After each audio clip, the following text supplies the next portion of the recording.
তো বন্ধুরা, এরকম খেজুরের গাছ আপনারা প্রায়ই দেখে থাকবেন, হ্যাঁ, যেগুলা অনেক বছর ধরে কাটা হচ্ছে না বা এবছরও কাটা হয়নি।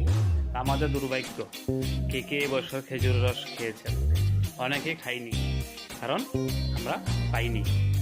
তো এটা একটা মূল কারণ হচ্ছে, আমাদের যারা এসব জানে, খেজুরের গাছ কাটতে জানে, ওনারা যে নতুন প্রজন্ম ওনাদেরকে শেখাচ্ছে না। আর এইভাবে সারিবদ্ধভাবে খেজুরের গাছ দাঁড়িয়ে আছে।